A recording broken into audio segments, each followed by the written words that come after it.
Eu tinha 43 anos quando a dona Celeste me chamou de ladra pela primeira vez. Não foi grito, foi baixo na soleira da cozinha, com aquela voz de quem está fazendo um favor ao falar devagar. Ela disse que o dinheiro do envelope tinha sumido, que eu era a única que tinha entrado no quarto naquele dia, que ela não queria acreditar, mas que os fatos eram os fatos. Eu estava com a agulha na mão quando ela falou. Não larguei. Tinha chegado à casa dela 3 semanas antes. Não era o plano. O plano era a cidade. Um armarinho que uma conhecida tinha indicado.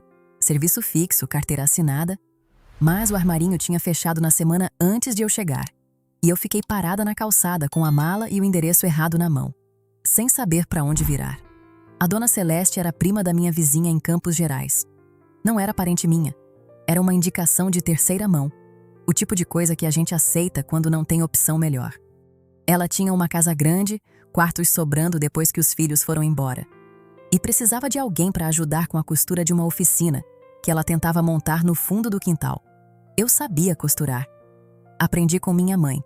Uma Singer preta, pesada, com aquela roda lateral que a gente girava com a mão antes de pegar o ritmo do pedal. Minha mãe costurou nela a vida inteira e me passou antes de morrer. A máquina, a caixa de linha e o caderno onde ela anotava medidas de cliente com uma letra que parecia mais desenho do que escrita. Deixei tudo isso em Campos Gerais. A Singer não cabia na mala e eu precisava de mobilidade. Essa foi a primeira perda, não a última. A dona Celeste me recebeu na porta com um sorriso que durou exatamente o tempo de me ver chegar e de avaliar a mala. Depois o sorriso diminuiu um pouco. Não sumiu, só diminuiu. Daquele jeito que a gente nota, mas não sabe nomear na hora. Então você é a costureira, ela disse. Não era pergunta. O quarto era nos fundos, do lado da oficina. Pequeno, com uma janela que dava para o muro do vizinho e uma cama que rangia quando eu me virava. A dona Celeste mostrou tudo em menos de 5 minutos e foi embora sem perguntar se eu precisava de alguma coisa. Eu desfiz a mala devagar. Pendurei as roupas no cabide, coloquei o nécessaire na prateleira, botei o caderno de medidas da minha mãe em cima da cômoda. O caderno eu tinha trazido. Não cabia ficar sem ele. A rotina começou no dia seguinte. Café às 6. A dona Celeste já estava na mesa quando eu cheguei, lendo alguma coisa. E não levantou os olhos quando eu entrei. Eu peguei uma xícara, servi o café, sentei no canto. Comi sem falar. Ela também. Não era hostilidade. Era outra coisa. A sensação de que eu estava usando um espaço que não era meu e que devia fazer isso ocupando o mínimo possível. Peguei meia xícara de café. Comi menos pão do que queria. Lavei minha louça antes de qualquer outro. Esses hábitos não foram pedidos. Foram aprendidos nos primeiros 3 dias. A oficina tinha 2 máquinas velhas e um pedido atrasado. Lençóis de um hotel da cidade que precisavam de bainha. Trabalho simples, repetitivo. Eu fazia bem e fazia rápido, e a dona Celeste apareceu na porta da oficina no 3º dia para olhar o que eu tinha produzido. Ficou um tempo sem falar. Minha sobrinha costura mais rápido, ela disse por fim. Não perguntei onde estava a sobrinha. Voltei para o trabalho, mas guardei aquilo. Tem coisas que a gente guarda sem saber que está guardando. A filha mais velha da dona Celeste apareceu na 2ª semana. Chamava Mirtes. Uns 40 anos, cabelo curto, jeito de quem está sempre avaliando alguma coisa. Chegou na quinta-feira, ficou o fim de semana e nesse período eu aprendi a passar mais tempo na oficina do que era necessário. Não foi nada declarado.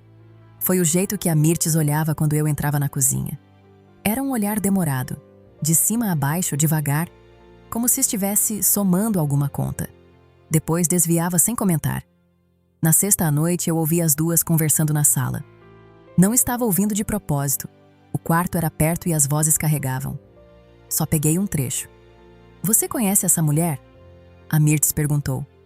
Indicação da Neuza. A dona Celeste disse. Indicação não é referência, mãe. Silêncio. Depois a conversa mudou de assunto.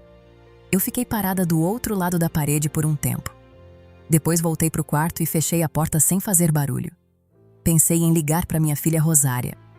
Ela estava em Belo Horizonte, empregada num hospital, construindo uma vida que eu tinha costurado do zero ao longo de anos.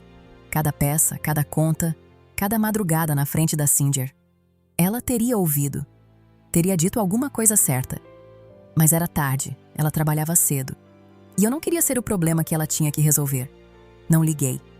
Esse era o bloqueio. Não era distância. Eram 40 minutos de ônibus. Era que pedir ajuda para Rosária significava admitir que a cidade tinha me derrotado antes de me dar chance. Ela tinha saído de casa com o dinheiro que eu juntei em anos de costura. Eu não podia voltar para ela como fardo. O envelope sumiu na terceira semana. A dona Celeste guardava dinheiro num envelope pardo dentro da gaveta do criado mudo. Eu sabia porque ela tinha me mandado buscar um documento naquele quarto uma vez.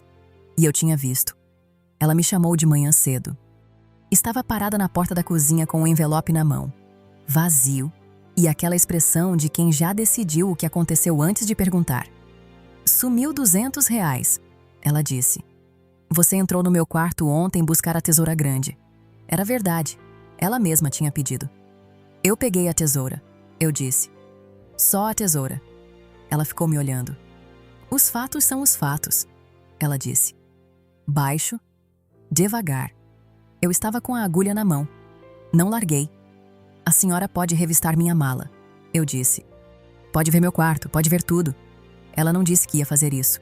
Também não disse que não ia. Virou e foi embora para a sala e eu fiquei parada na cozinha com a agulha e o silêncio. Naquela noite eu abri a mala, não para procurar nada. Só abri e fiquei olhando para o que tinha dentro. As roupas dobradas, o nécessaire, o caderno da minha mãe por cima de tudo. Peguei o caderno. Fiquei olhando para a capa gasta, para a letra da minha mãe no canto. Conceição, medidas, escrito como se fosse só um caderno de trabalho, e não a coisa mais parecida com ela que eu ainda tinha. Fechei. Coloquei de volta na mala. Fiquei sentada na beira da cama por um tempo que não sei medir, com as mãos no colo, olhando para a janela que dava para o muro do vizinho. O quarto estava quieto. A oficina estava quieta. A casa toda estava quieta daquele jeito que fica quando você é a única que está acordada e percebe que está sozinha de um jeito mais fundo do que geográfico. Eu tinha 43 anos. Tinha criado uma filha sozinha. Tinha costurado de madrugada com os dedos pedindo licença. Tinha mandado a Rosária para 200 quilômetros com dinheiro de lata de biscoito e fé. E estava sendo chamada de ladra com voz baixa numa cozinha que não era minha. Não chorei. Fui lavar o rosto. Voltei para a oficina às 5 da manhã. Não porque alguém pediu, porque era o que eu sabia fazer. E fazer era a única resposta que eu tinha. Terminei os lençóis do hotel. Eram 42 metros de bainha. Trabalho de 2 dias feito em um. Dobrei tudo, etiquetei, deixei na pilha do lado da máquina. A dona Eulália apareceu às 7. Ela era vizinha da dona Celeste, aparecia de vez em quando para deixar roupa para consertar. Uma mulher de uns 60 anos, cabelos brancos, jeito quieto de quem observa mais do que fala. Tinha me cumprimentado antes. Só um aceno, nada além. Mas naquele dia, ela entrou na oficina, viu a pilha de lençóis dobrados e ficou olhando por um momento. Você fez isso tudo sozinha? Ela perguntou. Fiz. Ela ficou em silêncio. Depois olhou para mim de um jeito diferente. Não de avaliação, de reconhecimento. Minha armarinho na Rua do Comércio tá precisando de costureira, ela disse. Não é salário grande, mas é carteira assinada e é seu. Não disse nada de imediato. A dona Eulália não insistiu. Deixou um papel com o endereço em cima da máquina e foi embora. Eu fiquei olhando para o papel. Peguei. Dobrei e guardei no bolso do avental. Fui falar com a dona Celeste naquela tarde. Ela estava na sala de costas para a porta quando entrei. Virou devagar. Vou embora na sexta, eu disse. Encontrei trabalho. Ela ficou me olhando por um momento. Depois, o dinheiro apareceu, ela disse. Estava dentro de outro envelope. Eu tinha trocado sem lembrar. Não disse nada. Ela também não disse mais nada. Eu virei e voltei para a oficina. Na sexta de manhã, eu desfiz o quarto. Dobrei as roupas, fechei a mala, peguei o caderno da minha mãe. Deixei o quarto mais arrumado do que tinha encontrado. A dona Celeste não apareceu quando eu saí. A porta da sala estava fechada. Eu passei pelo corredor com a mala, abri a porta da frente, saí. O sol estava baixo ainda. A rua estava quieta. Eu sabia o número do ônibus. Tinha pesquisado na noite anterior. O armarinho da dona Eulália ficava no segundo andar de um sobrado antigo, com escada de madeira que rangia em cada degrau. A sala cheirava a tecido novo e a naftalina. E tinha 2 máquinas, Uma industrial, uma doméstica e uma bancada longa de corte. A dona Eulália me mostrou tudo sem pressa. No canto da bancada tinha uma caixinha de madeira com linha, agulha, tesoura. E em cima da caixinha um caderno espiral com capa desbotada. Para anotar as medidas dos clientes, ela disse. Eu olhei para o caderno por um segundo. Pensei no caderno da minha mãe que estava na mala, que eu tinha trazido porque não cabia ficar sem ele. Pode começar quando quiser, a dona Eulália disse. Eu tirei o avental da mala, amarrei na cintura, sentei na máquina. Os dedos encontraram a posição sem precisar pensar. 40 anos de músculo que sabe o que fazer antes da cabeça decidir. Liguei a máquina, ela fez barulho, comecei.